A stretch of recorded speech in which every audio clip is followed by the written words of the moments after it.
On our journey towards zero harm today, we often have to take a step back and look at our policies and how we manage ourselves. Today I want to talk to you about our updated safety consequence policy, make sure everyone knows and understands the updates and can apply it at work. The safety consequence policy outlines our approach to the most important safety rules, regulations and policies. This policy applies to all Boral roofing employees, temporary workers, as well as vendors, suppliers and contractors. Group 1 violations are behaviours that have the potential to endanger life and will subject an employee to immediate termination review, or a contractor, supplier or vendor to immediate dismissal from the site. Group 1 categories of work include lockout, tagout, permitted required confined space, fall protection, water safety, hot work, and operating mobile equipment without authorization. Additionally, misconduct which has the potential to cause serious harm or involves falsification of records is considered a Group 1 gross negligent or willful behaviour and will result in termination review. Examples of grossly negligent or willful behaviours are instructing others to commit a safety breach, violation of the drug and alcohol policy, or falsification of records. Let's look more closely at each of the Group 1 violation categories. Failure to comply with the OSHA required or Boral site lockout tagout program.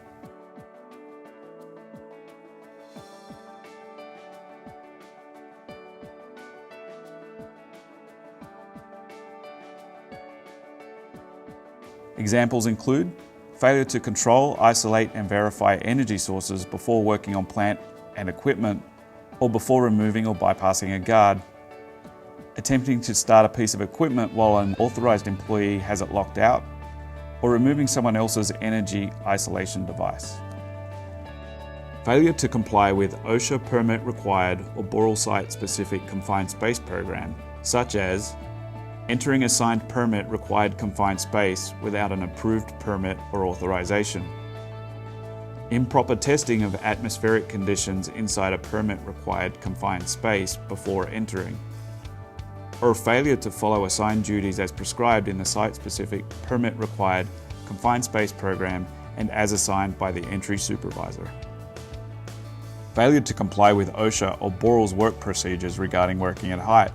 Some examples of violations are working above 4 feet without appropriate fall protection, using inappropriate equipment as a platform such as a front-end loader, forklift or bucket, inappropriate use of mobile work platform, failure to complete a permit to work for working above 4 feet,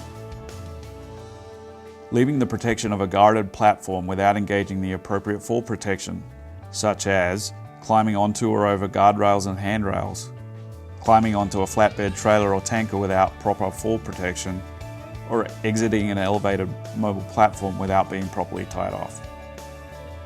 Failure to comply with OSHA and Boral procedures while working near a body of water by not wearing a life jacket where required.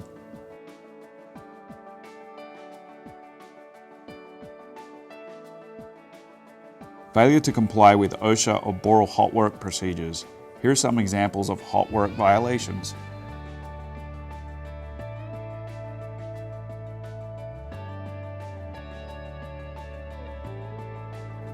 Failing to complete a hot work permit when welding, cutting, grinding or brazing while outside a designated hot work area. Performing hot work above flammable or combustible materials without properly guarding the area with fire retardant drop cloths or equivalent. Performing hot work above an area which people might access without properly blocking or barricading the area. Failure to comply with the requirement to operate a powered industrial vehicle or mobile equipment without the proper license and authorization.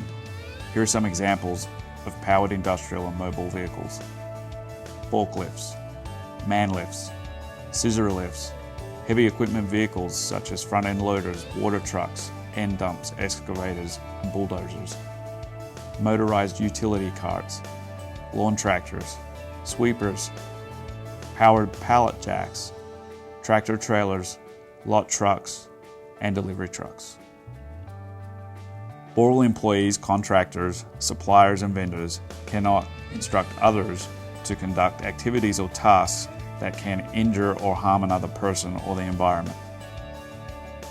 Grossly negligent or willful behaviours include asking an employee, contractor or visitor to intentionally violate or compromise a safety standard or policy or an environmental standard or policy, testing positive for drugs or alcohol, falsifying documentation or providing false statements.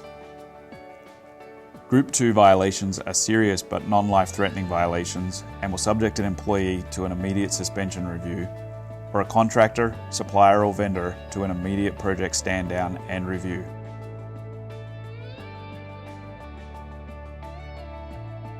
Examples of Group 2 violations include failure to complete and document regulatory required safe work inspections, failure to complete required checklists before operating equipment,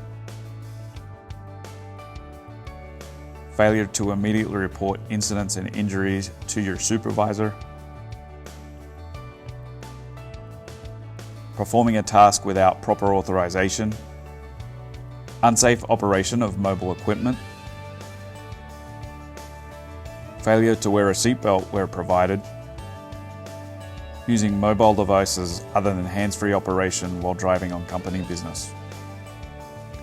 At Boral Roofing, we have a strong commitment to safety, so no matter where you work, whether you're in one of our factories, corporate offices, warehouses, or out visiting customers, you should be aware of and live a commitment to safety of yourself and your colleagues every day.